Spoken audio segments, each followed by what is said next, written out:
Bonjour les petites pépites de lumière, j'espère que vous allez bien. Donc on va aller voir quels sont les messages pour aujourd'hui. J'ai déjà tiré les cartes au préalable et on y va avec l'amour universel. Donc nous avons l'enchantement.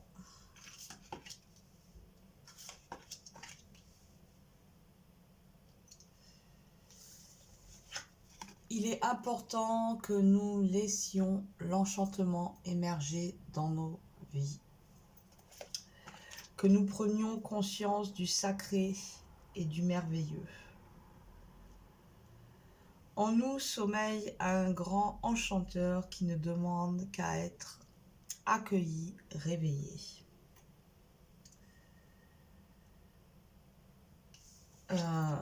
Nous sommes des réceptacles de l'énergie tellurique et cosmique. Et là, en notre cœur, a lieu l'union sacrée.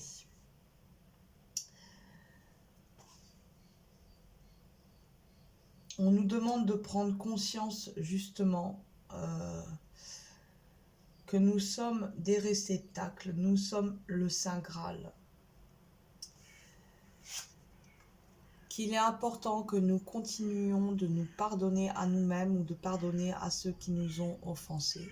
Le pardon est une clé qui nous permet d'ouvrir bien des portes et de franchir les paliers.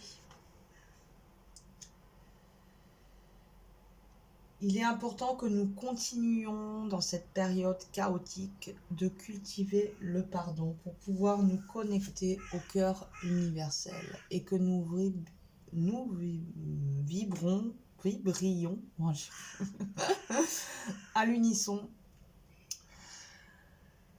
pour justement rentrer dans la grande fraternité qui est reliée à ce cœur universel.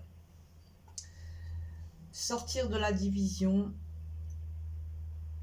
c'est vibrer à l'unisson, connecté au cœur universel.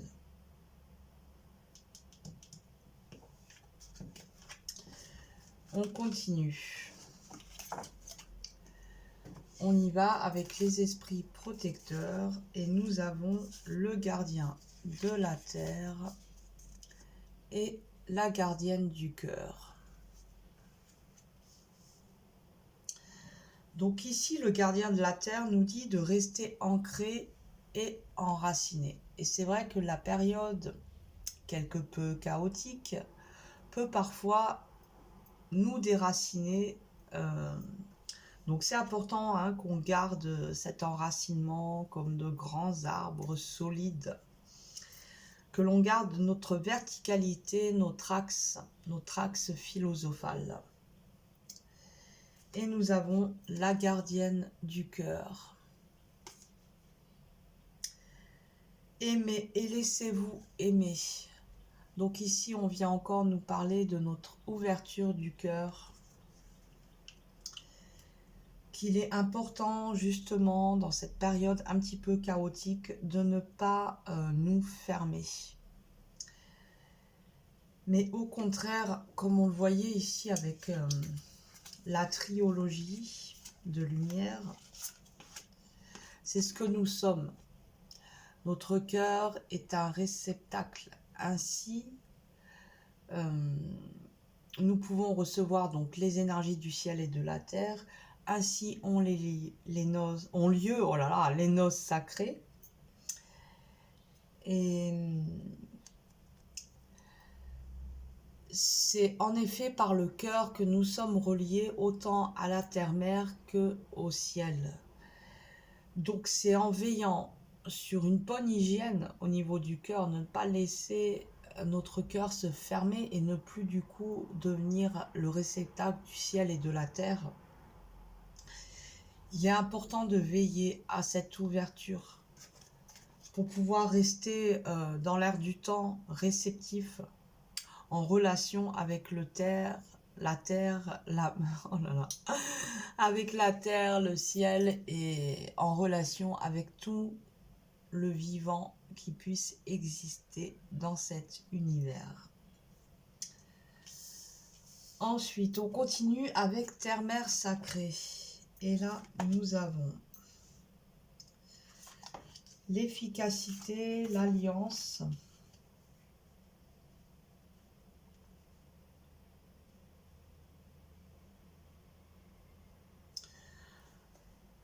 Pour devenir de bons artisans de lumière et être en connexion avec le divin, être efficace,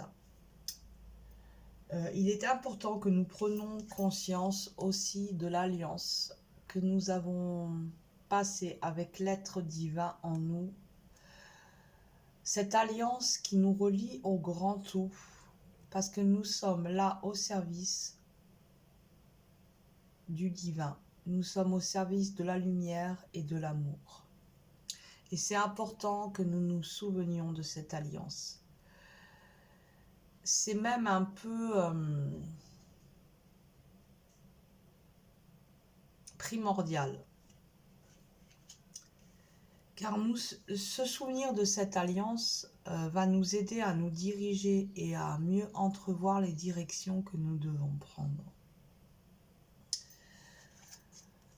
Nous avons tous une spécialisation.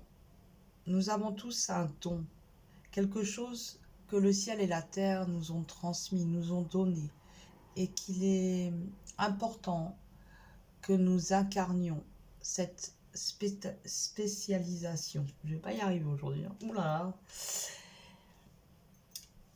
là. Il nous est demandé aussi d'aller au-delà de la surface et de rentrer dans le cœur de la vie, dans notre propre cœur. Car dans cet espace sacré du cœur, nous pouvons rencontrer notre divinité et nous expansionner, sortir des limites de cet espace et du temps et goûter à notre éternité, à l'infinité.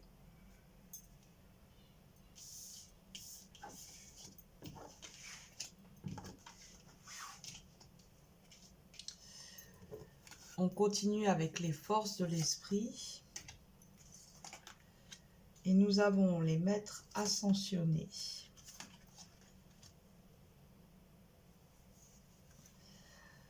Donc nous sommes accompagnés, nous sommes guidés et beaucoup de frères des étoiles ont les yeux rivés sur l'évolution de cette planète, l'évolution de cette humanité. Et nous avons le gardien.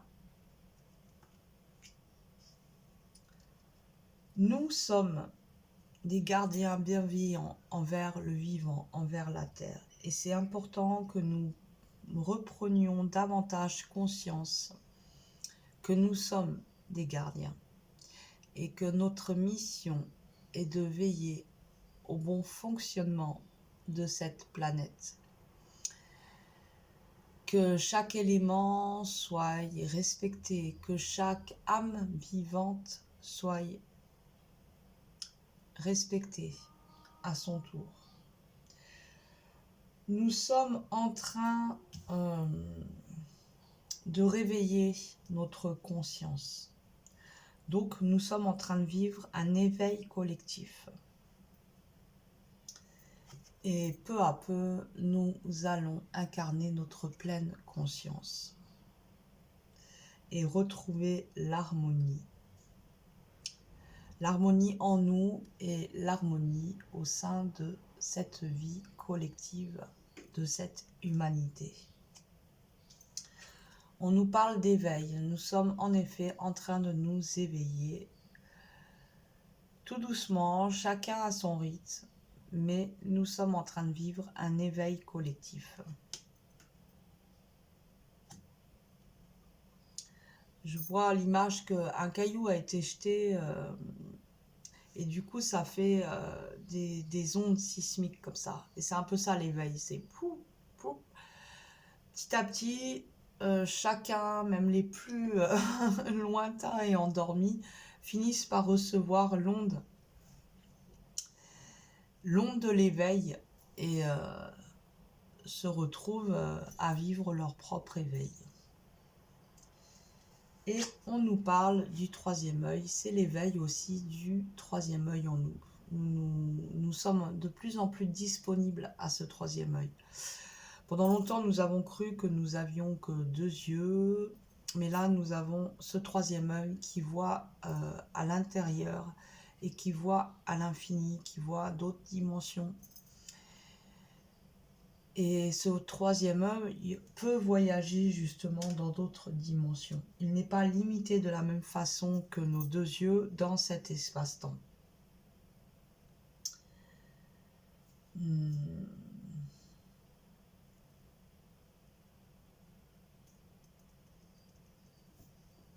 Ok, on continue avec le Messie bleu.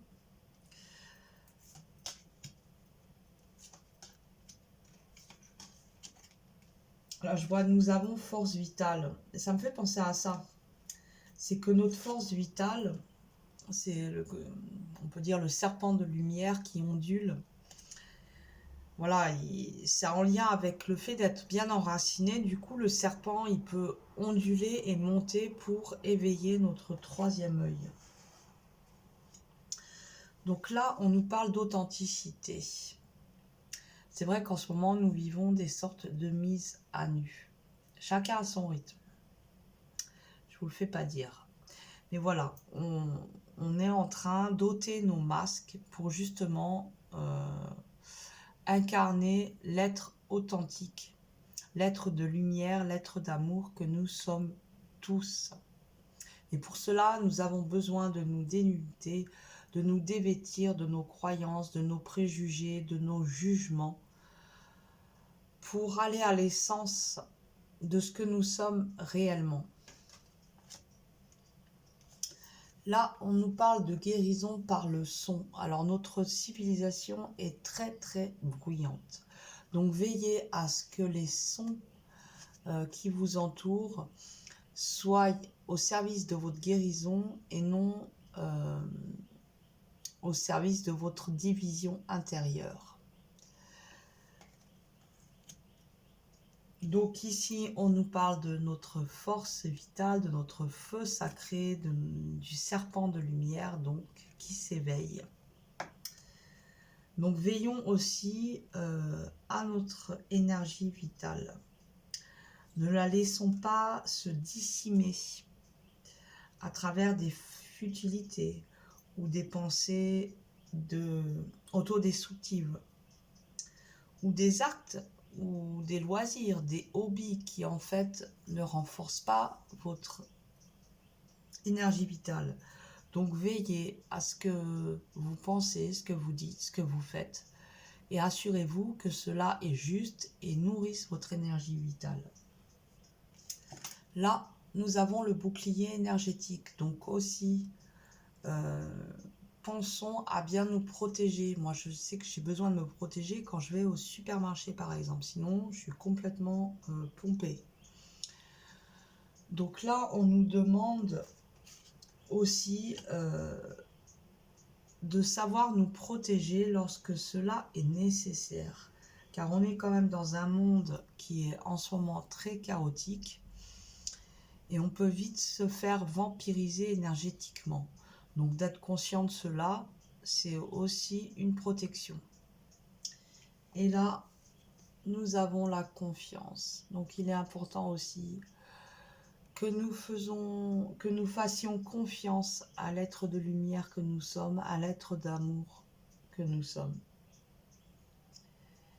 Il est important de renforcer sa confiance.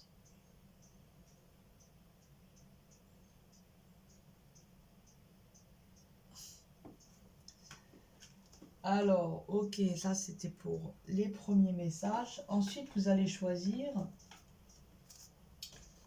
une ou deux et on va aller voir une petite Amazone avec son conseil pour vous aujourd'hui.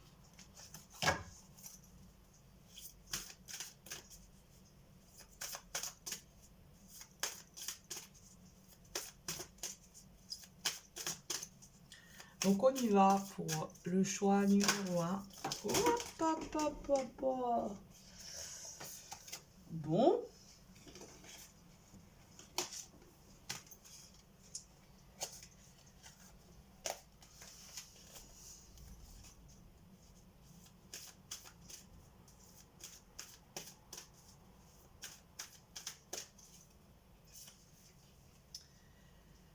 La guérison.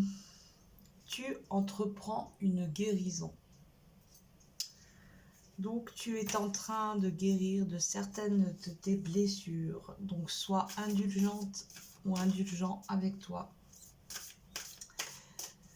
Et peut-être tu te poses des questions en ce moment sur ce que tu es amené à vivre, sur certaines situations. Donc, sache qu'en fait, tout cela participe à ta guérison. Et pour justement incarner l'être authentique que tu es, tu as besoin de cette guérison. Alors, on y va avec le choix 2.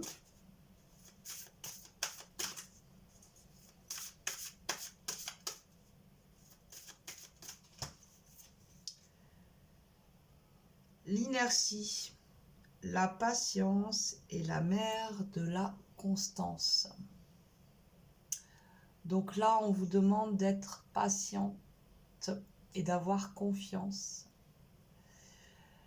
Comme il faut un peu de temps à l'arbre, au fruit de l'arbre pour mûrir. Voilà, c'est peut-être un peu ça aussi dans votre vie en ce moment. Il y a des choses qui prennent le temps d'arriver à maturité et peut-être il y a une forme d'impatience, une envie un peu de mettre un coup de pied dans la fourmilière. Donc là, on vous dit l'inertie, patience, patience. Ce n'est pas le moment d'agir. Les réponses vont arriver d'elles-mêmes.